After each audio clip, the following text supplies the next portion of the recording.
जय परमेश्वर, जय परमेश्वर, जय परमेश्वर।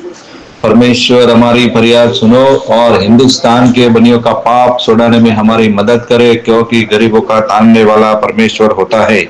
जय परमेश्वर, जय परमेश्वर, जय परमेश्वर। तमाम जहान के बच्चे बचने के लिए सात अनोपदास लिखी किताब जगत हित कहानी पढ़े। यह जगत हित कहानी जिसको श्री अनोपदास प्रिंटिंग प्रेस सावनी एरमपुरा में छाप के प्रसिद्ध किया, जिसकी तारीख 17 अप्रैल सन 1909, जाहिर वैशाख बुधि 12 संवत 1965। जय परमेश्वर। श्री जगत हित कहानी इलतमास यह किताब मैंने फायदाम के वास्ते व मेहनत तमाम और बहुत से रुपया खर्च करके तैयार की है। इस वास्ते सब सज्जनों से यह प्रार्थना है कि इस किताब को तमाम व कमाल व हरूफ बगौर तमाम पढ़े और सोचे समझे और इन बनियों के जाल से बचे। परमात्मा ने नम। हजार हजार शुक्र उस ज्योति स्वरूप निरंजन निराकार का है कि जिसने जमीन व आसमान को बनाया और तमाम सृष्टि को पैदा किया, परंतु उसकी कारीगरी का भेद किसी पर जाहिर नहीं हुआ कि क्या भेद है। फिर मेरी जुबान से ईश्वर परमात्मा की तारीफ पैदा नहीं हो सकती। धन्यवाद ईश्वर परमात्मा मालिक, धन्यवाद माँ जमीन वाला, धन्यवाद बाबा अनूपदास जी महाराज। जय परमेश्वर, जय परमेश्वर, जय परमेश्वर। हर रोज 3 पेज की रिकॉर्डिंग भेजता हूँ और आज और 3 पेज की रिकॉर्डिंग भेज रहा हूँ, उसको जरूर जरूर सुने और अपनी अपनी औलाद बचाने के लिए किताब जगत हित कहानी के मजमून को पढ़ करके बंदोबस्त करें। और जिस भाई को किताब नहीं पढ़ना आता है तो उसको रिकॉर्डिंग को भेजता हूँ, उसको जरूर जरूर सुने। जय परमेश्वर। Page number 272। जय परमेश्वर। सो हिंदू मुसलमान ने इन बनियों के शामिल ही जन्म पाया है और एक ही टापू के रहने वाले हैं। सो सब संसार के लोग भी कहते हैं कि एक मुल्कों के शख्सों के हित इरादे बहुत है कि जो आपस में लाज शर्म रखते हैं और गैर के पास अपनी लाज शर्म को नहीं जाने देते हैं। सो एक मुल्कों के रहने वाले एक एक की शर्म सदा संसार में सदा रखते आए। परंतु इन बनियों बेईमानों ने अपने मतलब के वास्ते क्या जाल किया है कि जो कदीमी पाप है उसको अपने पास रखते हैं और उस कदीमी पाप में से थोड़ा सा हिंदू मुसलमानों को छल करके सिखा के और रावण हरणाकशक कंस कारुन वगैरह को छल के अंदर डाल के गारत कराया और बुलाया कि तुम 4 फुट में राज करना। सो राज का करना तो किधर को गया, बल्कि अपनी अपनी औलाद को ही जाल में मरवा दो। परंतु ये बनिए शामिल ही के शामिल रहे और उन्होंने अपने जाल की इन बनियों ने जरा भी खबर नहीं पड़ती थी।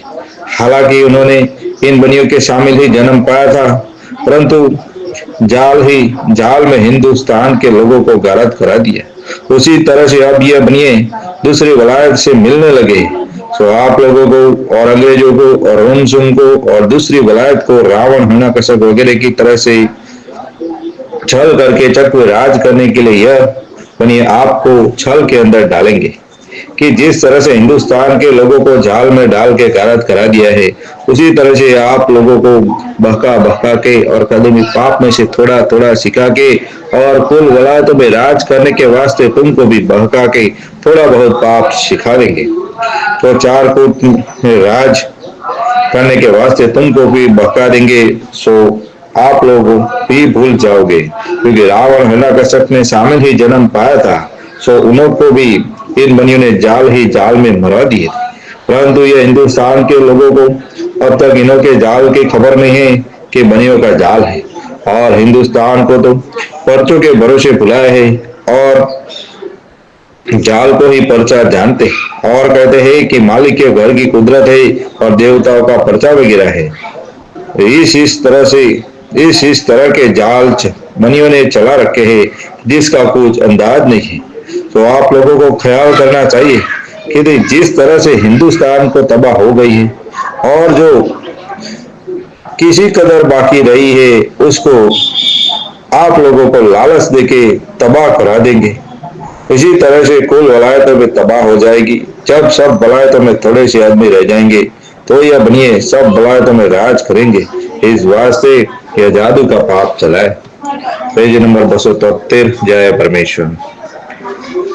जब यह बनिया राज करेंगे कि जब एक आधा वलायत बाकी रहे, जब यह बनिया राक्षसी पाप से उनकी बुद्धि भ्रष्ट करके कर देंगे, जब आपस में लड़कर भाई भाई मर जाएंगे, सो इसमें झूठ होवे तो हिंदुस्तान में देख लो कि हिंदू मुसलमान के त्योहार बनाए हैं तो ताजिया और रेवाड़ी कृष्ण महाराज की निकला करते थे। तो त्योहार तो अगले लोगों ने धर्म के वास्ते बनाए और फकीरों को और साधु संतों को खाना खिलावे तो धर्म की बात है, और जो आपस में खाना खिलाया पिलाया करे वो हेत इरादा है, तो त्योहार तो हेत इरादे के वास्ते अपनी जात में न्यारे न्यारे बनाए।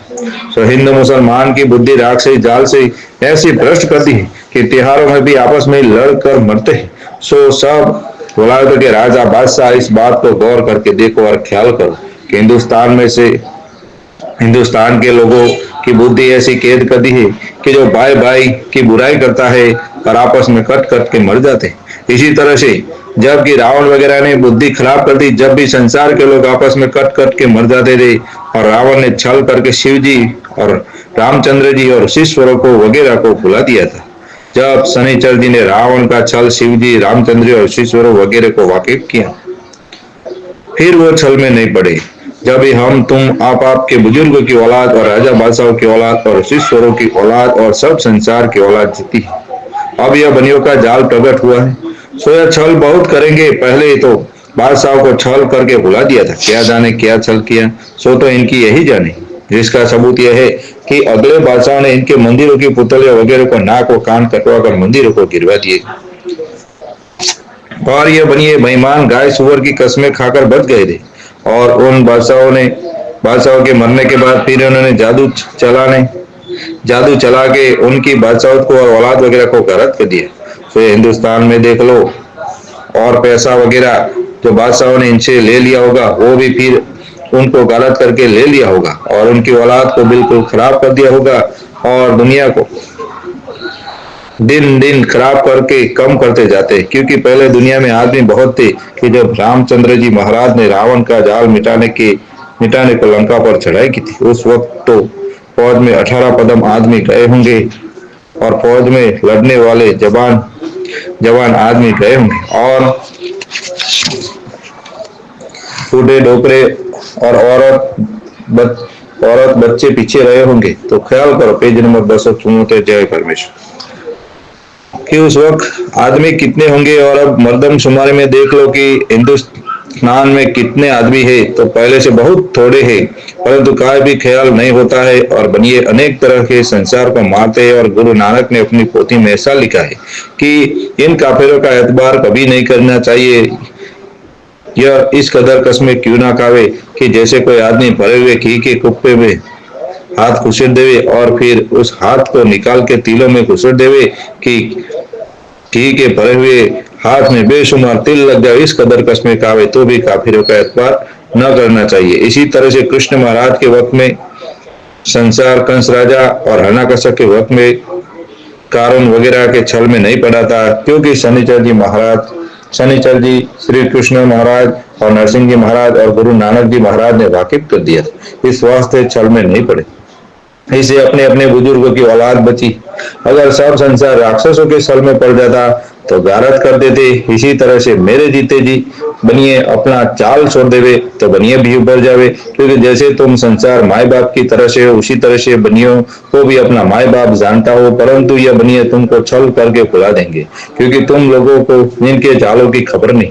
मेरे को इन बनियों ने सम्मान कल्पाया है, जैसे कि रावण ने शनिचर को कल्पाया था, इस वास्ते मुझको इनके जाल की खबर है, जाल की मालूम है। अगर इन्हों को जाल को छोड़ाना हो तो तुम लोगों से छल क्यों करे, परंतु यह तुमको छल करके भुला देंगे और बात तुम्हारे मरने की तुम्हारी औलाद को गारत कर देंगे। मेरे को यह बहुत फिक्र है, क्योंकि मैं भी अकेला नहीं हूँ, मेरी भी जात बिरादरी जिस कदर चाकर की वजह मैं भी कोई अकेला नहीं हूँ, क्योंकि हमारी तुम्हारी सभी की औलाद जादू से डूबती। इससे लिखता हूँ कि इनका छल है।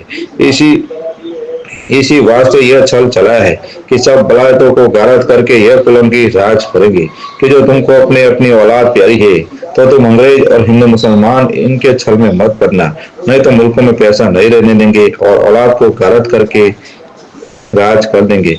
और जो यह मेरे जीते जी जाल छोड़ देवे तो यह भी ऊपर जावे और जाल भी मिट जाए। और बार बार कहता हो कि हरगिज इनके छल में मत पड़ना, कि हमारी तुम्हारी जात और औलाद कायम रहे।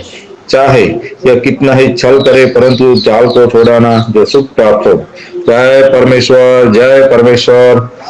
रिकॉर्डिंग 274 पेज की पूरी हो गई है। और इस पूरी किताब की रिकॉर्डिंग को जरूर जरूर सुनना और अपनी अपनी औलाद बचाने के लिए बंदोबस्त करना।